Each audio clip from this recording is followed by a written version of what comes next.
Bonjour à tous, petite vidéo pour la correction des derniers exercices sur ce chapitre avec le tableau périodique Lewis. Correction donc de l'exercice numéro 32, page 82. Vous avez un tableau ici qui vous est proposé. Alors vous avez vu que c'est un tableau simplifié, avec donc les deux premières colonnes et après les 6 dernières qui sont collées, et on voyait qu'il y a une double barre parce que ça a été rapproché. Alors exercice un peu compliqué, on vous donne deux documents. Le premier, je l'ai recopié ici, c'est donc une partie du tableau périodique simplifié, et la deuxième, des caractéristiques sur certains éléments. Je ne vais pas tous les recopier, mais je vais les lire et puis on va essayer de les analyser ensemble. Dans la première question, on vous demande donc de recopier et surtout de compléter ce tableau à l'aide du texte. Donc à l'aide du document B, il faut compléter. Alors, premier point de ce document B, les éléments S, soufre et oxygène, O, ont des propriétés chimiques analogues. Donc si S et O ont des propriétés chimiques analogues, ça veut dire qu'ils appartiennent à la même famille, donc ils sont dans la même colonne. Donc s'ils sont dans la même colonne, on peut voir que l'oxygène est déjà présent dans la colonne qui est ici, et je vais faire en rouge le soufre qui est donc dans la même colonne ici. Voilà. Et ainsi de suite, on va prendre chacune des propriétés et on va remplir le tableau. Alors, l'élément lithium, Li, a pour configuration électronique un SE2 et 2 S1. 2 S1. Alors là, la configuration électronique nous permet de placer un élément dans le tableau. Effectivement, on s'aperçoit qu'il y a des électrons sur cette structure électronique, il y en a même sur la couche 2, sur la deuxième couche, donc il est sur la deuxième ligne, donc deuxième période, on appelle ça une période, et il y a sur cette deuxième période un seul électron, donc il sera sur la première colonne. Donc deuxième période et première colonne, donc deuxième 1, 2, et regardez ici, il y a justement un espace libre, donc toujours en rouge, c'est plus sympa. Donc LI, je ne sais pas si c'est sympa, rouge sur orange. Voilà, propriété suivante. Les ions monoatomiques du magnésium ont pour formule chimique Mg2+. Alors, si on a Mg2+, ça veut dire que c'est un cation qui a donc perdu 2 électrons. S'il a perdu 2 électrons comme ça, ça veut dire qu'il en avait 2 à perdre sur sa couche externe, et donc il appartient à la deuxième colonne. Alors on ne sait pas, par contre, quelle période. Mais allons voir. Deuxième colonne, qu'est-ce qu'on a sur la deuxième colonne? On n'a qu'une seule case de libre. Donc le beryllium étant déjà pris, ici, deuxième ligne. Donc le magnésium, Mg, va se retrouver ici. Allez, propriété suivante. Les éléments azote N et phosphore P appartiennent à la même famille. C'est exactement comme donc N et P sont de la même famille, donc c'est la même colonne, exactement comme pour la première. Ici, on utilise le mot famille chimique qu'on n'avait pas utilisé pour la première propriété. Donc N et P, voilà, j'arrive à voir P, donc ici au-dessus on a N. Donc N sera au-dessus de P ici. Propriété suivante.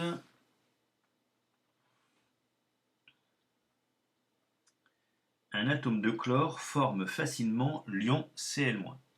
Donc, si on a l'ion Cl-, c'est un anion, ça veut dire qu'il a gagné un électron. Donc s'il a gagné un électron pour être stable, il est sur la 17e colonne, c'est-à-dire qu'il est juste avant la 18e qui est la colonne des éléments stables. Donc il est sur la 17e colonne. Je regarde, 17e colonne, j'ai le fluor. Et voilà, la case en dessous, même famille chimique, on va avoir donc le chlore qui est juste ici. Le chlore. Voilà. Alors, qu'est-ce qu'il nous manque? Il nous manque encore 2-3 colonnes. Ensuite, un atome de néon possède 8 électrons de valence dans la couche n égale 2. Alors, le néon a 8 électrons de valence. Ça veut dire qu'il va être stable. Et il est sur la deuxième période. Deuxième période. Ok. 8 électrons de valence, donc il est sur la 18e colonne. Voilà, on a sa place. Deuxième période, 18e colonne. 18e période, hop. Et donc ici, on va avoir le néon.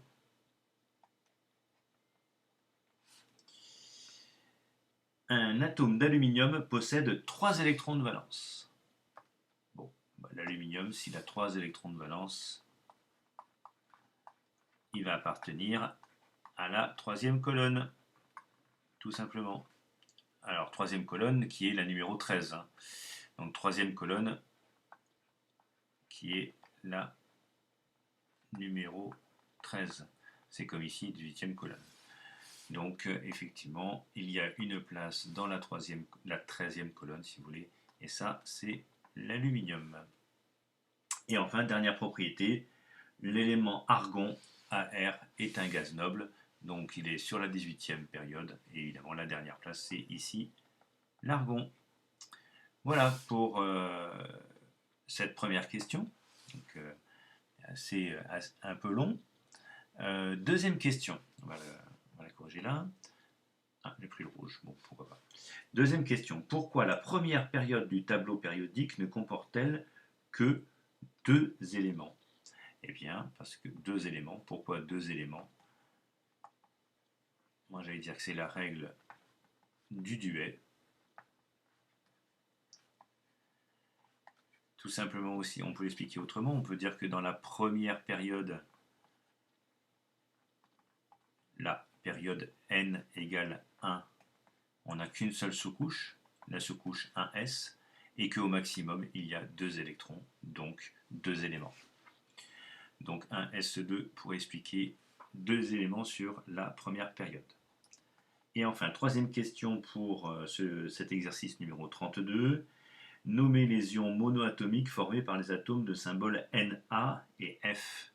Donc ça, c'est des choses à savoir, ça fait partie du cours, avec notamment le tableau, je vous ai mis des ions monoatomiques.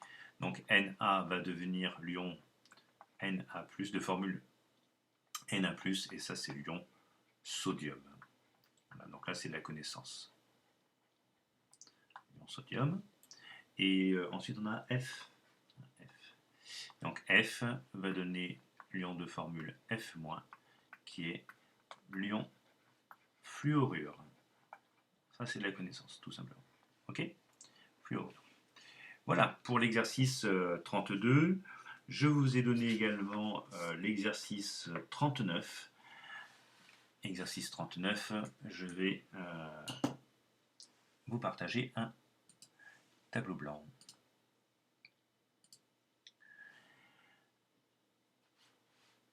Alors, numéro 39. Alors, exercice numéro 39, l'élément silicium est présent dans la silice, donc SiO2, donc la silice, SiO2, et c'est également un constituant du silicure de magnésium SiMg2. On fait l'hypothèse que la silice et le silicure de magnésium sont formés d'ions monoatomiques. Donc en fait ce sont des édifices ioniques.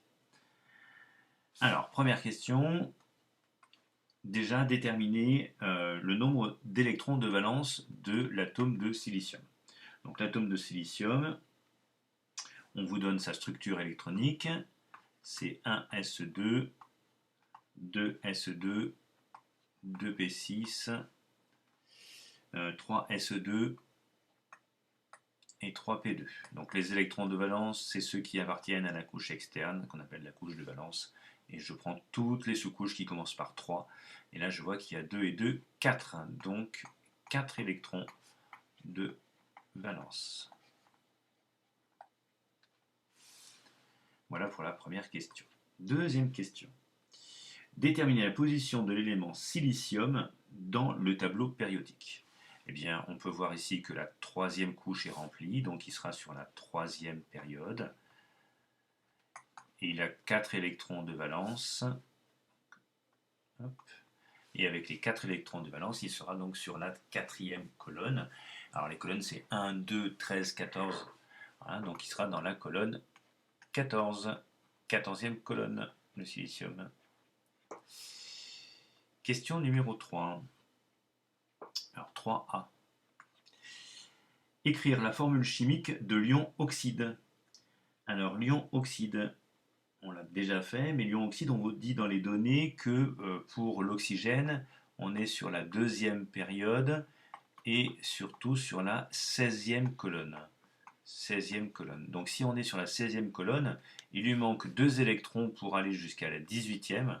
Donc si il ajoute 2 électrons, il arrive à la 18e colonne qui est donc la colonne des gaz nobles et donc stable. Donc la règle de l'octet voudra qu'il gagne 2 électrons et l'ion oxyde CO2-. Voilà, on l'avait déjà fait ensemble avec cet atome d'oxygène. 3B. En déduire la formule chimique de l'ion silicium dans la silice SiO2. Donc, on a Si et O2. Donc ça, on l'a fait déjà il y a un chapitre ou deux, je ne sais plus, le dernier chapitre. Si l'oxygène forme l'ion O2- et qu'il y a 2 oxygènes, ici, la charge globale des oxygènes, ça va être -4. Parce que 2 fois -2, ça fait -4. Et comme l'ensemble, ça fait 0, parce que là c'est neutre, hein, SiO2 c'est neutre, eh bien il faut que Si soit avec une charge de +4. Et donc pour une charge de +4, ça va faire Si 4+. Donc c'est un peu bizarre, Si 4+. Ça c'était la question 3A. Question 3B, pardon. Question 4A. Alors 4A, écrire la formule chimique de l'ion magnésium. Donc là, l'ion magnésium, vous devez le savoir, il fait partie du tableau. Donc Mg. Petit b, donc 4B, en déduire la charge électrique de l'ion silicium dans le silicure de magnésium. Donc là, c'est exactement pareil. On a SiMg2.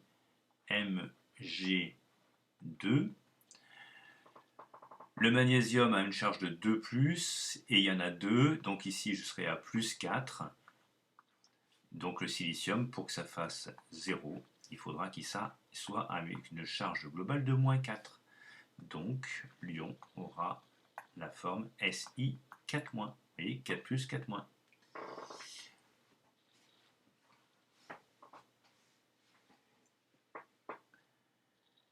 Question 5B. Je vais la faire ici, pour essayer de faire toutes sur la même place. Question 5B. 5A peut-être, hein, pour commencer. 5A. Pourquoi dit-on que l'atome de silicium a un comportement surprenant? Il a Si4+, et Si4-. C'est quand même 8 électrons d'écart. C'est ça qui est surprenant. C'est que généralement, un atome, c'est toujours le même nombre d'électrons qu'il perd ou qu'il gagne. Lui, il hésite. Voilà, il hésite entre 4+, et 4-. Justifier cette particularité par sa position dans le tableau périodique. Eh bien, la question petit b, tout simplement, on l'a vu là dans la question 2, il est à la 14e colonne. La 14e colonne, c'est pile au milieu. Au milieu, entre est-ce que je gagne ou est-ce que je perds 4 électrons pour être stable. Donc c'est normal que justement il y ait cette particularité Si4+, Si4-, parce qu'il est sur la 14e colonne. Et enfin, petit 6, en utilisant le tableau périodique, citer un autre élément dont l'atome présente un comportement similaire. Il faut donc se placer euh, sur le tableau simplifié et on regarde. Vous avez donc le carbone qui est sur la même famille chimique ou le germanium Ge et aussi l'étain Sn. Voilà. Donc là, vous avez des éléments qui vont se comporter de la même façon. Le carbone un peu moins parce qu'il est plus stable, pour d'autres raisons que vous ne savez pas encore. Mais voilà, germanium et l'étain vont se comporter de la même façon que le silicium, c'est normal, ils appartiennent à la même famille chimique. Voilà pour ces exercices qui terminent le cours sur la classification périodique. À bientôt.